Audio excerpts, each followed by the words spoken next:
I get to work with a lot of amazing people in my business, and my guest today on Giant TV, Nancy Capistran, is no exception. This is Paul. I'm the founder and president of Giant Media, where we help others to grow and nurture their businesses. And Nancy is a Vistage Chair executive coach working with dynamic leaders. And I absolutely love her personality, her enthusiasm, and the group she's building as a Vistage Chair. You're going to love this discussion. I always gain tremendous insight from hearing other people's processes, how they're doing things, and how they're going about the build of their business. I know you'll get something out of it.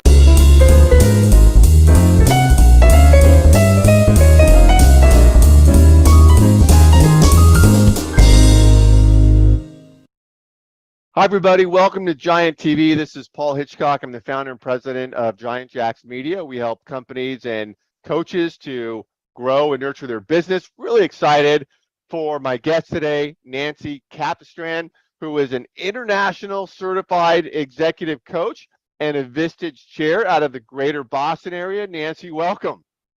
Thank you, Paul. I appreciate you having me on today. Absolutely. Yeah. And of course, we have got to know each other pretty well as we're working together here. And I want to get into what you're doing with Vistage, how you got started. You have such a dynamic background. So let's start there. What is your background? So I've worked for startups to multi-billion-dollar international companies, and I really got a cross-pollination of all different sectors of the company and the businesses. And so it's not industry specific. I've done just a lot of very diverse things. And what I realized in my last, I guess, W-2 job was that I was working for an international company, and I realized, I think I did some pretty intense things that I was asked to do, and I didn't even know that I had the capability to do those things. And, you know, when I finished those major initiatives, I thought, you know, it kind of gave me the courage to say, I've always wanted to have my own business and to work with CEOs and business owners. And it just gave me the courage to step off that corporate ledge and do something a little bit different. And I found the executive coaching piece of it really fulfilling for me. Specifically, I actually created 3 words that are kind of my true north for what I do every day. Yeah. And I trademarked them because I believe so much in them. And the words are expanding human excellence. And I love to do it. Yeah, I love to do it for CEOs and business owners because of the ripple effect that it has throughout the organization. So it's not only helping them to get to that next level of success, but it's helping their organization and the culture and their strategic planning and so on and so forth. Yeah, well, it sounds like you had some great experience there in the past. I'm sure you had a lot of opportunities, challenges you were facing, and then we're working with teams. So when you got into becoming a Vistage Chair, tell me about that transition. I mean, and who you want to work with and what your focus is there. Yeah, thank you. I appreciate that question. So I guess what I would say is that with my executive coaching, it's a lot of one-to-one, which is phenomenal, really powerful. But what I felt was missing, it's that group dynamic. It's the melting pot of collective wisdom that comes from all the bumps and bruises and successes from non-competing CEOs and business owners. Right. And when they're together and they're gelling, it's about the type of people that are, you know, have a high degree of integrity, they're respectful, they're looking and curious for that next level of success. They love growth. They are lifelong learners. You know, it's those type of people. And when you put that group together, you know, they have each other's back.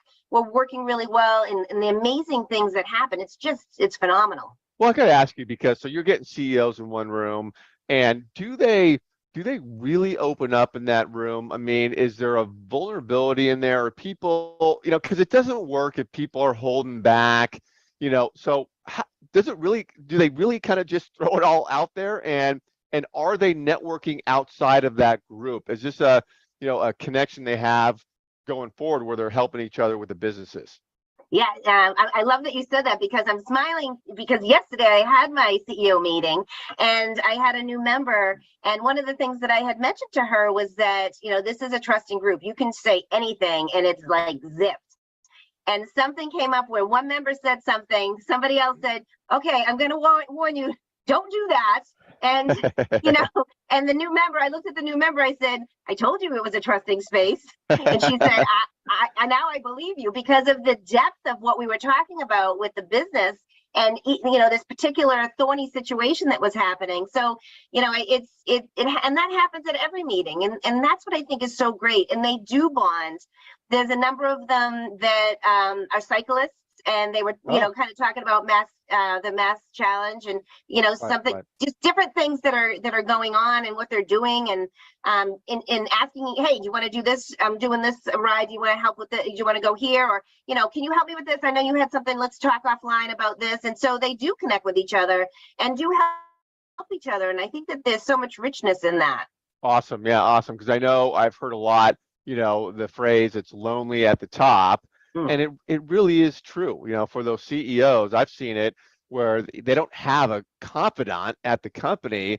Now they're in with you and the other CEOs and their peers, and it's game on. I mean, they can really get a lot done and open up. Let me ask you, for you, what are the qualities that make for a great chair? I mean, I imagine you've got to be a people person, which you are, but you've got to be a great listener. Like, what goes into making you a great chair?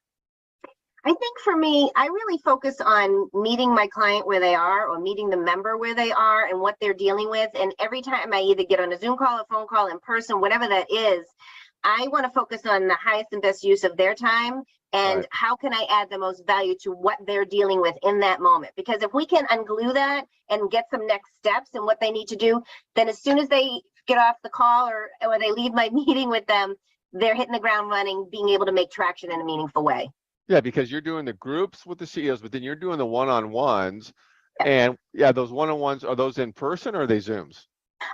Most of my members, because they travel a lot or what have you, they prefer doing either Zoom or phone call. Occasionally they are in person, but with COVID and everything, they just feel like they just want to be able to make sure that they have time with me. And, you know, there are some times where there might be some crisis that happens outside of those one-to-ones or our meeting, and we have conversations so that I can help them to, you know, figure out what the smartest direction forward is in the quickest way possible. And so when you get on those one-on-ones, then what does that look like? How long is it? And are you mostly listening? Is it back and forth? Do they have an issue they bring to that specific one-on-one and say, hey, Nancy, I got to solve this thing right now? Or like, how does it play out? So each person is so different, and I really customize it for what they need in that moment.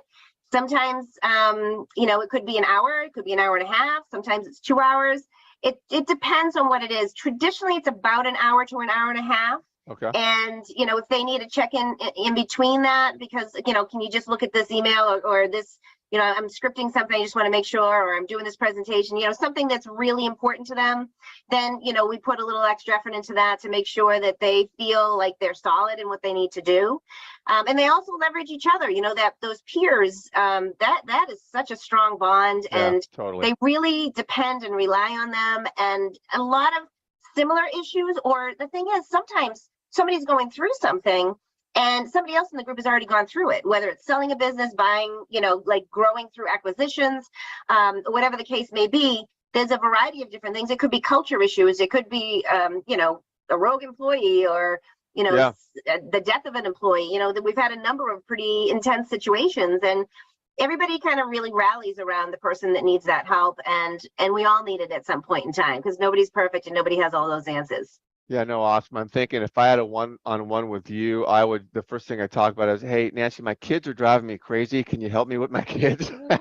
That's what's on my mind right now. You know, oh my God, they're killing me. That does come up. Different, you know, people go, you know, kids going to college, and, you know, that whole transition, or they're trying to sell their house and their child is going to college, and you know, they're drinking from a fire hose personally and professionally, and how do they manage all of that? You know, time is always a big thing for CEOs, because they're all busy. They're all busy. Yeah.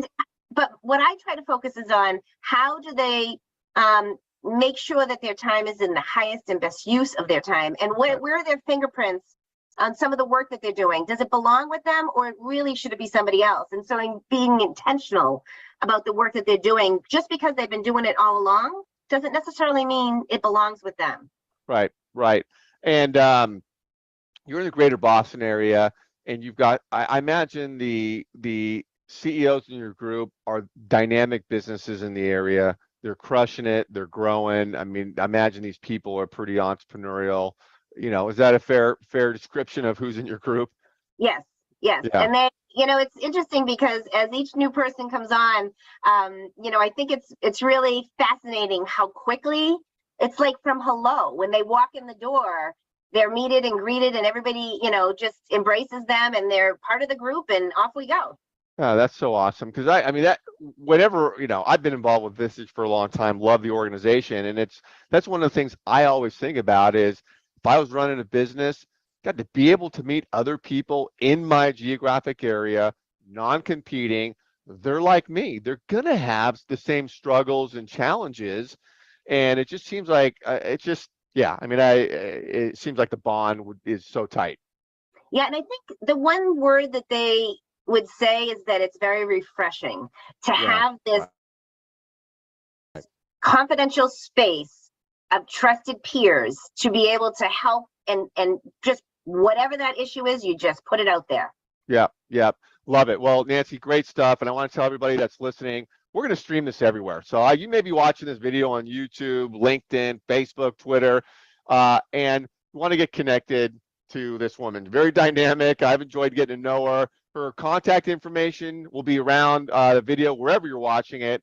And Nancy, thanks for jumping on, and let's keep it rolling. All right, Paul, thanks very much for having me. I really appreciate it. Have a good day. Absolutely. All right.